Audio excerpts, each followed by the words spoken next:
Just send yeah. This side a bit. Yeah.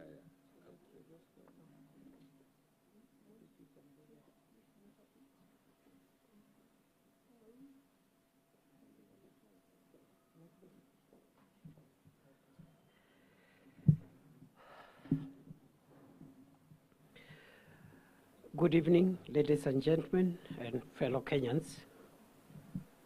Thank you for turning up for this briefing, which we promised to be doing every day until the matter before us is concluded. The motto remains of our departed leader, former Prime Minister Raila Odinga, arrived today, touching down at the Kenyatta International Airport at 9:30 a.m.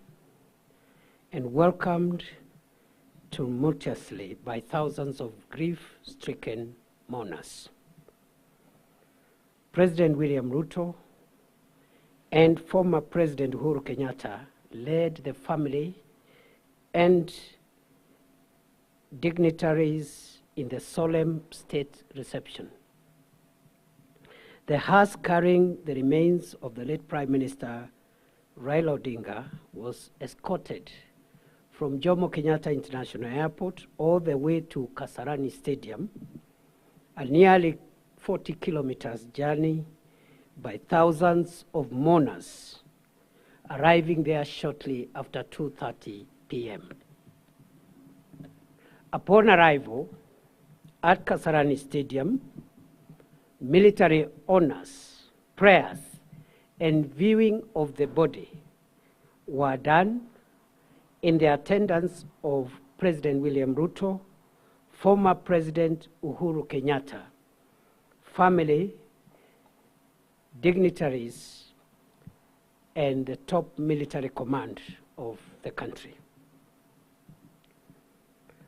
Public viewing of the mortal remains of our departed leader has just concluded peacefully at Kasarani. And we had intended to extend that viewing to as far as it would have become necessary, because we didn't want to give any mourner a reason to doubt that we all collectively want to mourn the late Prime Minister as much as possible. The National Committee on the state funeral of the late Prime Minister Raila Odinga is grateful to the thousands of mourners who continue to mourn him in dignity, and requests for calm and order as the mourning period gets into the second day tomorrow. Tomorrow, there will be a state funeral service at Nyayo Stadium beginning 9 a.m. Guests are required to be settled by 8 a.m. This 2-hour state event will comprise of military honors, a church sermon from the Anglican Church of Kenya, eulogy by family and designated condolences, and all speeches from the leadership of Kenya and foreign heads of state and government. We have received confirmation of attendance of a fairly significant number of foreign heads of delegations at the highest level, and we have also received formal condolences from many heads of state and government from East Africa, from Africa, and from other continents around the world.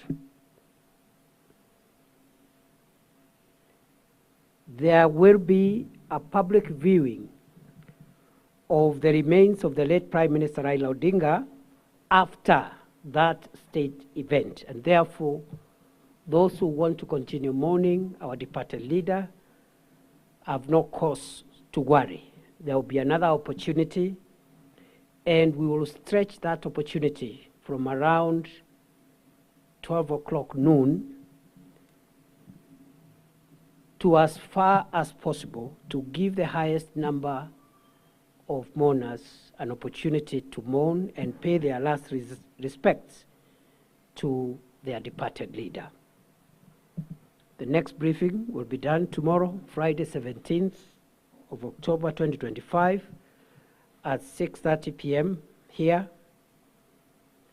And as Kenyans are aware, the government has declared tomorrow a public holiday to allow Kenyans to mourn the late Prime Minister Raila Odinga more conveniently. We have the apologies of the co-chairman of the National Funeral Committee, National State Funeral Committee of the late Raila Odinga, Senator Dr. Oburu Oginga, who is away in Siaya, but is represented by his sister, Dr. Wenwa Akinyi Oginga, who is here, together with the other family members here, whom I announced yesterday. That is all for now. We thank you and wish you a good night, and see you tomorrow at Nyayo Stadium. We continue condoling with the family and associates, friends and community, and the entire fraternity of Kenyans and international friends who knew the late Prime Minister, and continue to pray that his soul may rest in eternal peace. Thank you very much and have a good evening. Thank you. Thank you, bro. See you tomorrow. Deeply pray for you. Thank you. You've done very well. You need a lot of time. You've done very well.